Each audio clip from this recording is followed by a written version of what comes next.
Hello and welcome to a business minute with Lily Lopez, presented by the South Florida Hispanic Chamber of Commerce. Here at Caffe Abbracci, we just celebrated a lunch and learn, presented by UHealth, and with me is Carlos. It's hard to say your name, Carlos. Dr. Carlos Blaschke. Blaschke. I'm saying it. I mean, I like his name, but its last name is German. Blaschke. It's a German I'll last learn it. I'll learn it by the end of the day today. I remember the last name, Dr. Carlos Blaschke, and he did such a wonderful presentation. And everybody was asking so many questions because not everybody knows about diabetes. He's an endocrinologist, and he's in research.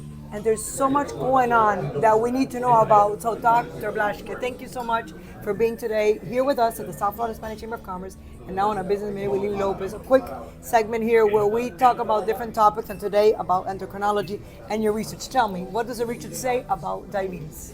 Hey, thank you, Lily, for having me today. It was a great experience today with the whole group. Yeah. So, no importance. Actually, my talk today is to try to bring awareness. Of course. Of the difference between type 1 and type 2 diabetes. And doctor, we were surprised, right, that not everybody knows the difference. Yeah, people don't know the difference between type 1 and type 2. Type 1 diabetes is an autoimmune process, and Autoimmune. It's completely autoimmune, and it happens so quickly, and I wanted to bring awareness because people, the misconception is that if you eat bad, you're gonna get type 1, and it happens to you because you eat bad, you don't do exercise, and it's totally Completely different.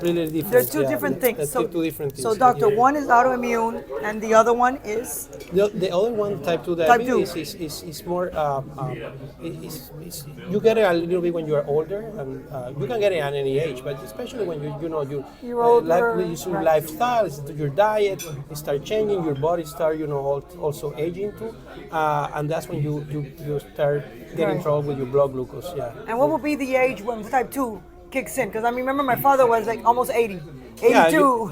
Yeah, I want to say that Type 2. Type 2 diabetes when you're an adult. When you're an adult, you start, and type 1 diabetes, it was in the past, it was called a juvenile type 1. Juvenile diabetes. I It was changed remember because they used to call it in Spanish diabetes juvenil. Yeah, diabetes juvenile. And everybody was, and some people would be blind. My mother would speak to me about that. Yeah. It was very bad. But now we know that people at 40 they can get type 1 diabetes.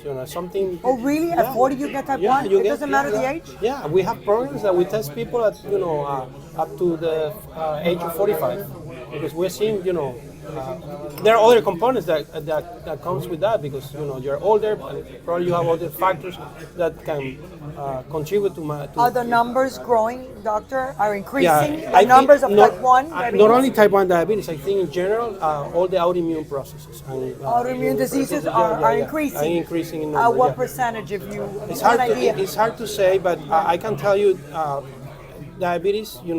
Right now we have 40 million people almost in the Type 1? No, in diabetes in the country. It's a lot of people. 90 to 95% are type 2 because that's very That's, prevalent, of course. and that's the way we eat. Exactly. We don't Right, exercise. right. We get a lot of Overweight? People are obese? Overweight, Right. and we have so many. There is a genetic component also, a huge genetic component in type 2 diabetes. In type 1 also there are some predisposition in your genes to get type 1 diabetes, but type 1 diabetes Type we're 1. seeing, and there are so many studies going on right now to see if the incidence is starting after COVID era. After to see, COVID, right? We see a spike, and from children all the way to you be 40. So you could be like a child and get type 1 diabetes, Yeah. and you could be 40 and get type 1 diabetes. So exactly. So and we test family members if you have type 1 diabetes, and this is very strange because most of the people that we see at the University of Miami Diabetes Research Institute, when we see people getting diagnosed with type 1 diabetes, if you look if they have a family member, the majority don't have a family member, don't have nobody with that. But we know when you get type 1 diabetes, your family members will have a higher chance to get type 1 diabetes.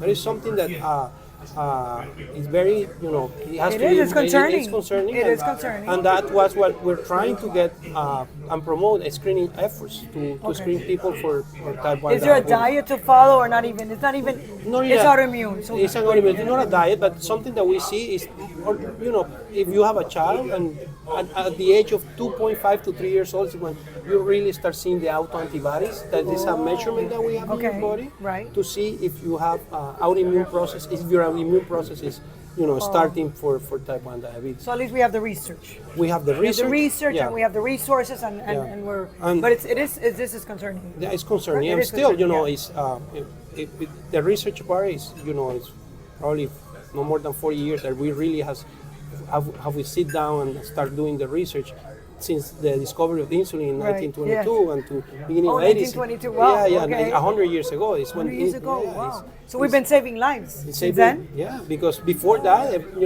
there was no treatment for type 1 diabetes. So Everything it's a was big advancement in science. in It's a big science in advancement. 22, but after that, everything was like how to measure blood glucose better, how to get a better insulin. Of course. And technology has helped so much Has right helped now. so much, There are exactly. now that we have CGMs, they give you your blood glucose every 5 minutes, and so you have a lot of information.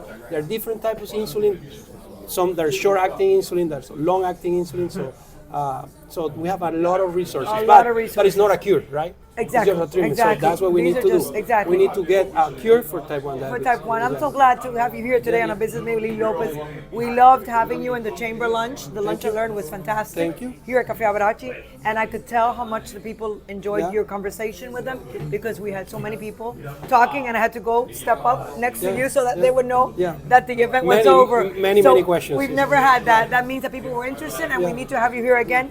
So Thank you. Dr. Carlos, thank you so much. Thank Your you. coffee's going to get cold. Okay, thank you you. for being on a business Thank meeting with you. Lily Lopez. Thank And you, Lily, for you having all. me. Thank you. My absolute pleasure, and we'll see you all next week. Okay. Thank you for tuning in Bye-bye. to another episode of A Business Minute with Lily Lopez.